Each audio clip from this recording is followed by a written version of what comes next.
Amarre de cables paralelos. Un amarre es la unión o conexión de dos o más alambres o cables. También es conocido como empalme.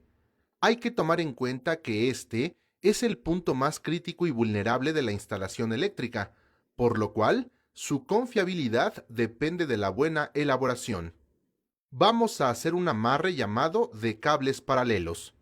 Primero, con las pinzas de electricista, se muerde el aislamiento para hacer una marca, a una distancia aproximada entre 3 y 4 centímetros de la punta del cable. Después, con el puro filo, se va cortando solo el aislamiento, con cuidado de no fracturar los hilos conductores hasta que quede visible el cobre. Entonces, con el filo de las pinzas, sin apretar, se va jalando poco a poco hasta liberar el aislamiento. Hacemos lo mismo con el segundo conductor, a la misma altura. Ahora bien, si el aislamiento está muy adherido, una vez hecha la marca con una navaja, se rebaja por una cara para luego retirarlo con las manos. Para destrenzar el cable, primero lo destorcemos, luego lo peinamos con los dedos. Coloca los cables juntos en paralelo. Toma un hilo de un conductor y enrolla abrazando ambos cables, pegado al aislamiento. Las vueltas deben quedar juntas, cuidando de no encimar los hilos. Cuando se acaba con un hilo, toma otro, esta vez del otro conductor, y los enrollas en el mismo sentido. Iniciamos las vueltas donde acabamos la última del hilo anterior, cuidando que no se encimen entre sí. Así, ve alternando los hilos hasta que las vueltas lleguen a la mitad de la punta. Con las pinzas se aprietan las puntas que queden salidas o abiertas, para que cuando se coloque la cinta de aislar no se perfore y quede compacto. Los hilos que quedaron en puntas se separan en dos y se bajan para encintarlos. Aproximadamente a 1 centímetro debajo donde comienza el amarre, se toma un conductor para abrazarlo con la cinta de aislar. Para empezar a enrollar los dos conductores, se hace hacia arriba.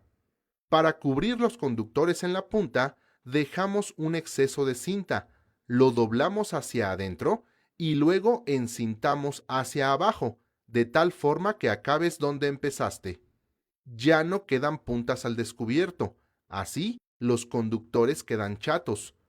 Para que no se vaya a perforar la cinta, es suficiente con dos capas, una de ida y otra de vuelta. El encintado debe ser firme para que quede lo más apretado posible, procurando no restirar la cinta. Amarre de cables en T. Para unir la punta de un cable de derivación con otro que corre de manera continua, se emplea el amarre de cables en T. Primero, vamos a desnudar el conducto de derivación, haciendo una muesca con las pinzas a 5 centímetros aproximadamente de la punta. Después, con el puro filo, se va cortando solo el aislamiento, con cuidado para no fracturar los hilos conductores hasta que quede visible el cobre. Entonces, con el filo de las pinzas, sin apretar, se jala poco a poco el aislamiento para ir desnudándolo.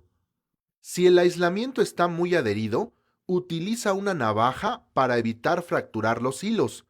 Rebaja el aislamiento por una cara para luego retirarlo con las manos.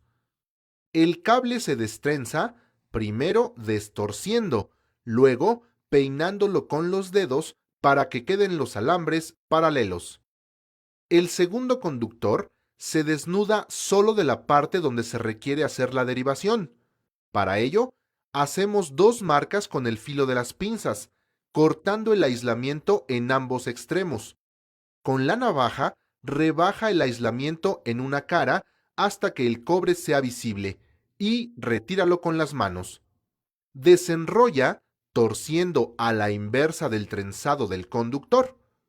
Divide en dos porciones los hilos y ábrelos como un ojal. Las puntas del primer cable se separan en dos porciones. Estas van a entrar en medio. Una se jala hacia arriba y otra hacia abajo. Cierra el ojal jalando el cable de los aislamientos. Enrolla las porciones del conductor en derivación en sentidos opuestos hacia los extremos. Con las pinzas, aprieta las puntas de los extremos para que no se perfore la cinta al momento que aísles el conductor. Dobla la derivación hacia el cable y con la cinta abraza un conductor y comienza a encintar hacia arriba. Cuando llegues a donde empieza otra vez el aislante, continúa de regreso sin cortar la cinta y termina donde empezaste. Así, el encintado quedará firme. El amarre en T ocupa poco espacio cuando se realizan derivaciones y debe quedar en las cajas de registro o tipo chalupas y no dentro de las canalizaciones.